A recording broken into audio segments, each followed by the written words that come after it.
ngumpet di belakang lemari, ya kan, tangkap, terus dibunuh, dimasukin sumur. Terus yang dilindungi cuma satu sama Bung Karno, siapa coba? Om Mardhani. Seluruh keluarganya di luar negeri, tidak pernah pulang sampai mungkin tahu ya, nah, pergi.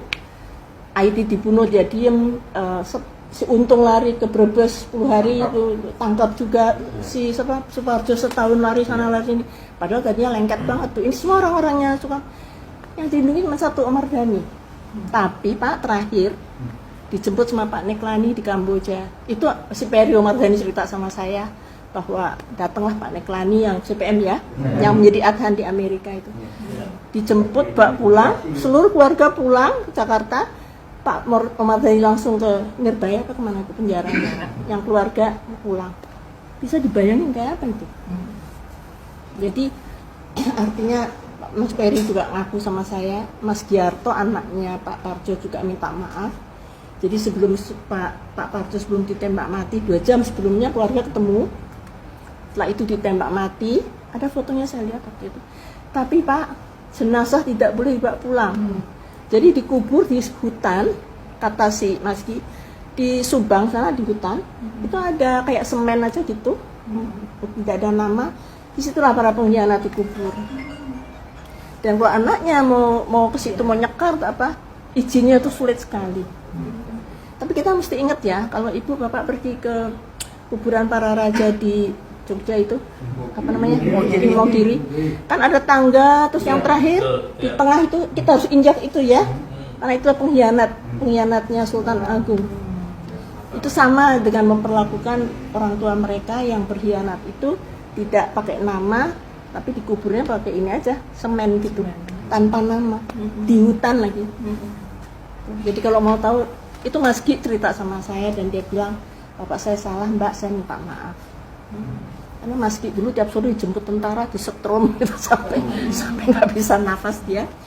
Bapakmu di mana? Nah itu Pak Suparjo itu lari dari satu rumah, dan terakhir ketangkapnya di Celilitan apa di mana tuh, Tanjung Priok apa di mana gitu.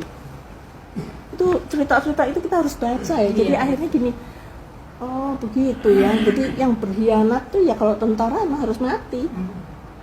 Tapi yang tidak mati kayak Latif itu, yang masuk bui, lalu dibolak-baliklah cerita itu sama dia. Padahal saya sama Mbak Ruli ketemu Pak Harto dulu, kita semua, Pak Bapak bener nggak sih ketemu Latif di rumah sakit Angkatan Darat? Oh iya, saya lihat dia. Tapi saya nggak ngomong karena anak saya sedang kena air panas si Tommy. Tapi orang lain bilang, oh saya ketemu, saya lapor, gitu kan? Saya lapor untuk kejadian tanggal nggak ada itu. Ya, sekarang tinggal Bapak Ibu percaya yang mana sih? Tapi siapa yang mengambil tindakan tanggal 1 Oktober pagi? Pak Harto menyelesaikan ini. Kalau enggak Mbak, pertaruhan itu dia juga tahu pertaruhan nyawa juga. Bayangin loh Bung Karno memerintahkan perang di hal gitu ya. Peranglah kita, tapi memang Jakarta dalam keadaan perang hari itu. 2 tahun loh kita curfew itu jam malam. Iya, dulu. Kan Bapak tahu ya, jam malam hampir 2 tahun ya. Jam 6 sore ke jam 6 pagi. Dapat surat tugas dari Pak Sanip dulu, batalion 328 Puncak. Kujang ya. Untuk menangkap Suparjo. Tapi nggak ketemu kan Pak, sampai setahun dia lari. Markas kita di GKPI dulu.